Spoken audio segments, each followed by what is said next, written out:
Hello and welcome back. Today I thought I'd do a little chat on tracking food. Is it healthy or harmful? So I hope you're all doing well during these times. I know it's been very stressful for a lot of people with all the uncertainty and just not knowing what to do about a lot of things. So there's a few things that I've been doing, just a few tips before we get into it. I've just been trying to nail the basics, just trying to nail my nutrition, make sure I stay on top of my vitamins, sleep as much as I need to, ensure I have enough downtime, and just practice a little bit of self-care, get my body moving, get some sunshine and vitamin D. If you just nail the basics, it helps make life a lot easier. I'm trying to focus on being grateful for what is going right and just trying to be as productive as I can when I feel up to it, but not stressing myself out if I need to have a lay down for a while, or if I just want to have a night off and watch some videos, or just catch up on some sleep after doing some later shifts of work and things like that. So just really being kind to yourself and just doing what you can. What brought on this podcast / YouTube video is the fact that I've just started tracking my food again because I'm prepping for my next bodybuilding show, so that's going to be in April 2022 if it doesn't get postponed because of everything going on. So we'll see how that goes. And for a while I was feeling very lost about what goals I'm even working towards. I want to do this bodybuilding show, and I was like, what if I dedicate all this time and effort and energy into it, and then what if it gets postponed or cancelled like these other girls are going through? And then I decided that eating well and building muscle and having a good exercise routine is only going to do me good. So no matter what happens in the end, it's only going to benefit me and my health and my confidence and my physique, and just is going to be awesome no matter what. And I'm also really wanting to get more into DJing, which I did start, but then I haven't had any equipment during the year, and I also had hardly any work, and I wasn't able to get decks. And I finally got my tax return, which was awesome, well deserved, I'll say that. And I was like, yeah, I definitely want to spend my money on getting some DJ decks, and I want to be a DJ and tour around Australia. I was like, oh my god, what if we can't even do festivals and stuff, and what if everything affects all those kind of events and going to gigs, and what if life never turns back to normal how I imagined? And then I decided that DJing makes me happy and it's really fun. So even if I get it, at least I can just practice for myself, and if it happens, it happens. If it doesn't, I'll just keep working towards it. So I don't know if that will hopefully give you a little bit of help if you're just feeling lost in your goals. No matter what you're working towards, even if you don't know what the end is going to look like, working towards anything is going to help you stay on track and stay motivated and stay focused and feel like you're achieving things often. So just find something to focus on, and then that's going to really help with your mental health. So with my new gym program, I'm so excited. Not many people will believe, after years and years of doing weights at the gym, I've never really increased the weight the whole time, like only by the tiniest amount. I've changed up the variations of movements and done new things, like gotten better with my form, I guess, but I've never really challenged myself with strength and pushed myself in that way, which most people wouldn't believe. I've never even tried my heaviest squat or anything. I'm only just learning how to do deadlifts. So it's been so great having a trainer, and I got my new program, and you enter in your weights and reps that you do each time, and just seeing that little bit of progress is so cool, just having that mindset shift, because for years and years I've been like, oh my god, no, this is as heavy as I can lift, this is so hard. Turns out I can lift almost double that, or at least another third or quarter, and I can do way more than what I thought. So it's been a huge eye-opener that it really is just a mental game and overcoming your own barriers kind of thing. So that's been really awesome. I'm loving the consistency. I'm loving feeling stronger and feeling like I'm improving. And the last thing I wanted to touch on before we got into the episode is that I finally got a microphone. So hopefully the audio is a little bit better for you. I watch a lot of business videos and listen to lots of podcasts, and always try to improve my skills and knowledge. And they always say that if you're thinking about doing something like this or whatever it is, the best thing to do is just start, instead of thinking, oh my god, I can't start my YouTube channel because I don't have this fancy camera and this fancy microphone and all these nice things, and they spend a fortune on it. just start, record on your iPhone. I used to just use my AirPods, and when I've done the Zoom recordings, when I did get this microphone, it made it go silent. So don't know if it's just a technical issue I haven't learnt yet, but the whole thing is just a learning process. And if you just start, it's the only way to practice and gain knowledge and gain experience, and you just work your way through it, then you can kind of upgrade your things as you go along. So that's my tip if you're looking at trying something new. The best thing to do is just start. So to get into the episode, if you want to listen on the podcast, I'll link that below. I always like listening to podcasts when I'm walking my dog or driving to work. Otherwise, I hope you enjoyed the video, and if you like health and wellness content, then don't forget to subscribe to my channel and hit the little bell, and I really appreciate your support and your time. So the first thing to cover is how to actually track your food. So what I did is I just I already had MyFitnessPal on my phone. Another one that I know a lot of vegans use is Chronometer, because it tracks the actual micronutrients, but I'm just using MyFitnessPal for now because it links up with my PT's app, if that makes sense. So some people use scales, but I prefer not to, and I don't know if I ever want to be honest. I kind of guesstimate my intake, and they always say you've got to track every gram, everything counts, but for someone who's still learning and not that strict, I just like to guesstimate. So you can enter in the brands. I'm pretty sure you can scan the barcodes, which I haven't tried yet, and if you make a dinner dish kind of thing or like a sweets recipe, you can add in the recipe and add in the serving, so that you can add one serving and find the calories of that whole dish, although that does take a long time. So I've only done it a handful of times, but today I made a huge veggie lasagna, so I kind of just did it while it was cooking. But for the average person, it might be a bit time consuming to do it that way. So now I see why bodybuilders just have chicken, broccoli and rice, because they just add individual ingredients. But for me, I make lots of, I guess, intricate dishes with lots of things combined, and I'm used to just chucking stuff in the pan, so it's a little bit different for me, but it just takes a little bit of getting used to. So some of the benefits of tracking your food: it does create awareness, accountability and reflection. So it's a great way to just look back on how you're fueling your body.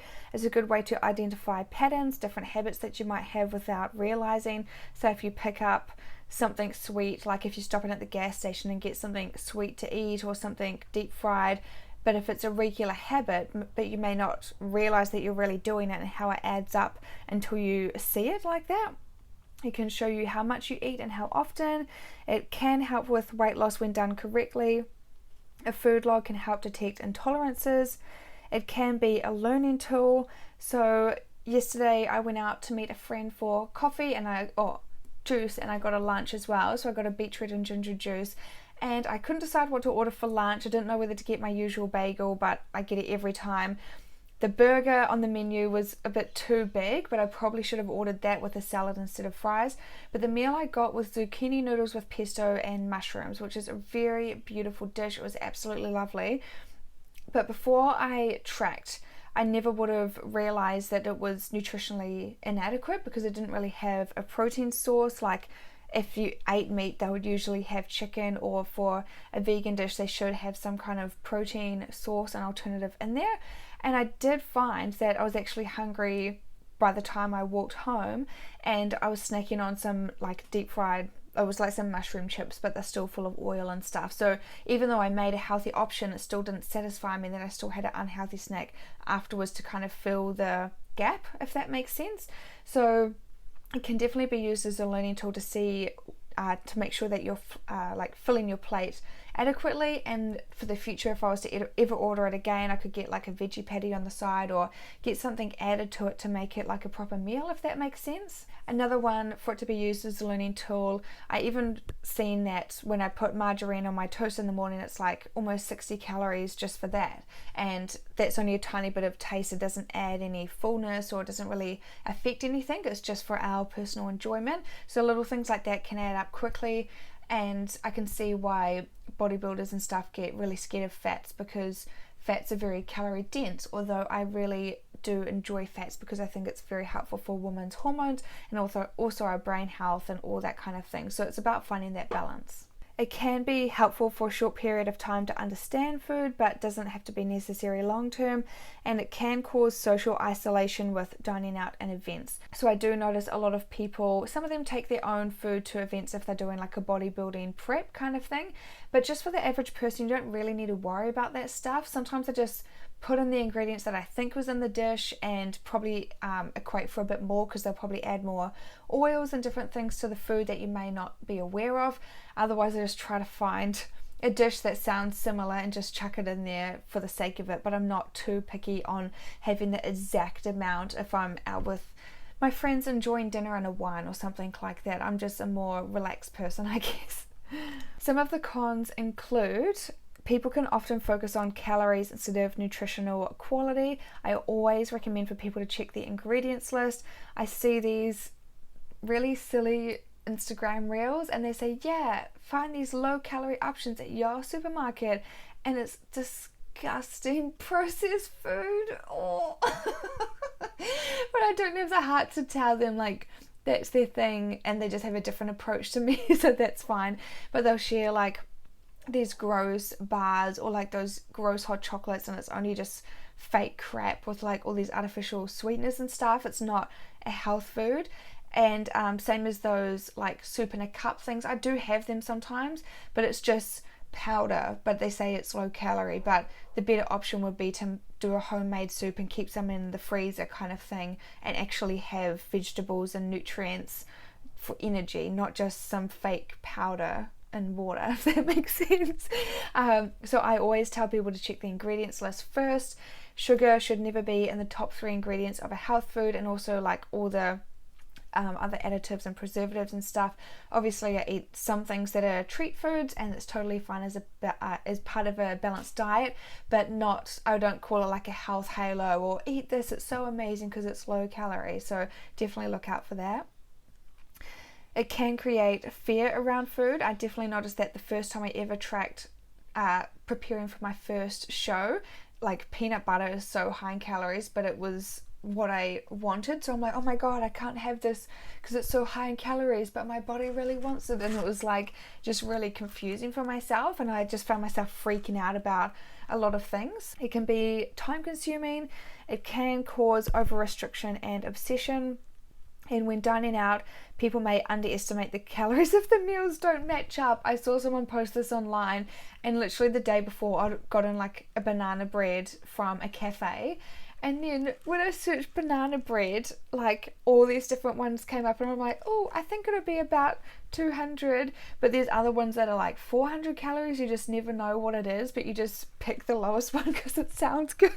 I don't pick the lowest, I like kind of pick the middle kind of one, but a lot of people can do that. They'll be like, oh yeah, this one's only like 100 calories, and they'll just pick it, but you don't actually know what it is.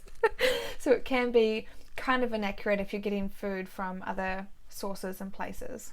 So one point that I wanted to touch on is that you can consider doing a 1, 3 or 7 day food journal or food diary instead of doing it as like a long-term thing. If you just want to see how much you eat in a day, just do it for a handful of days, and just see where you're at, see what your macros are, see how much protein you're having, see how many calories you're having during the day. So just a short-term thing to use it as a learning tool can be more helpful for some people than doing it all the time. And the next thing I wanted to touch on was a few points on how to get started with intuitive eating, because I've always just done that. It's always come very naturally to me. The thing that I like to look at and recommend to my clients is the Canadian food pyramid. So they recommend half your plate is lean veggies or salad, a quarter complex carbs and a quarter protein, and then about 2 tablespoons of fat. So that could be half an avocado or a little sprinkle of seeds or some nuts or something, or if it's a breakfast, like a little thing of nut butter. So I really do like having those healthy fats in there. But by making your plate half veggies, it really helps fill you up. It helps detox your body because it aids with your digestion and keeping things moving through. It's a really good source of fiber. It's a good source of like vitamins and minerals from the micronutrients. So it's just got so many benefits. Instead of having this huge hunk of something for lunch, if you have this huge salad with some nice protein and carbs sprinkled through, you're going to feel really satisfied for hours. You're going to feel energized. You're not going to feel bloated and lethargic. it's just going to be a life changer. So as I said in my most recent interview, go check that out if you haven't already. Not every meal will look like that. Sometimes I make like a nice mac and cheese, or today I made veggie lasagna, and not every meal is going to be this perfect thing, but if you kind of use that as a go-to for when you want to eyeball how to build your plate, allow treat foods that you crave along with plenty of healthy choices. So I definitely treat myself all the time. Chocolate is an essential in my pantry. I love wine. If I dine out, sometimes, or usually I'll get like a veggie burger and chips or like a veggie pizza. So I always have those foods, but there's so many meals and snacks I have that are very healthy, and it's just very balanced. So I don't over restrict on those things that I like because it satisfies me. Have healthy food ready to go in your fridge and pantry. That's a big one if you just do a bit of meal prep at the start of the week. I just made a nice cookie dough slice today, and it's made out of tahini, a little bit of rice malt syrup, some vanilla protein powder, and almond meal and chocolate drops. I think that was it. So next time I have a sweet tooth, I can just reach for that, and it's really nourishing and satisfying instead of just being hungry or going down to the store and getting something that's more processed. Have some easy dinners that satisfy your soul but won't leave you feeling sick and lethargic. So there's this mac and cheese that I buy from Woolworths from Plantitude, and they've got different flavors like original chili, mushroom, and a vegan bacon one. So the pasta is made from gluten-free pasta, and they add coconut milk powder instead of milk powder and nutritional yeast instead of cheese. So that's kind of my go-to if I've had a really long day and have finished work late. I just cook up this $6 mac and cheese, and it's very satisfying, but it just really fills my soul comfort, but you feel so good because it's not full of all the dairy and gluten and stuff if you are intolerant to those foods, which a lot of people are. And if I want to make it a little bit healthy, I'll just stir through some spinach or something like that, which is super easy. The next one is to eat slowly until you're comfortably full, not sick and lethargic. So don't overeat because you're just eating so fast and haven't even paid attention to what you're doing. Just take your time with it, sit down, enjoy the meal. I also like to think about how each ingredient on my plate is fueling my body. So as I cook, I'm like, oh, this is good for this, and this is good for this, and this is going to make me feel this way, and I add it all onto the plate. So when I'm eating it, like if it's sauerkraut, I'm like, this is so good for my gut health. And spinach, I'm saying different things to myself. And when I eat like a vegan chicken thing, I'm like, this is really nice for protein, and I really like the taste of it. So just slow down and think about that, and just take your time with food. And the last one is to respect your body and eat in line with your values. So a lot of people don't really do this, and I guess a lot of people don't really know what their values are. And I just think a lot of people, they don't respect their bodies enough. So as funny it is to say, I view myself as a queen, and I love my body. So of course I want to nourish her with the best food possible. I don't care if I don't spend money on anything else, as long as I've got good food in the pantry. That's my number one priority, basically. And also when it comes to animals and the whole plant-based thing, I do follow a 90% plant-based approach, and that's in line with my values while still working it in with my individual health needs and what makes me feel best. So at least every time I sit down for a meal, I'm just feeling all these different values, and it just makes me feel amazing that I'm taking care of myself like that. So when you get into a good routine, it really, really does feel good and help provide you with energy and sustain you through your day, and affects your mood, will help you be happier. So there's lots and lots of benefits. So I hope that gave a bit of an insight into the intuitive eating side. And if you haven't tracked before and are interested, I hope you can take away benefits from those tips. Or if you do track and think that it might not be serving you, then maybe try giving it a rest. Before I go, there was one client who was weighing herself every day as well. So if you're thinking of giving up the tracking, I would say also put away the scales if you do weigh yourself, and just keep a diary on how you feel.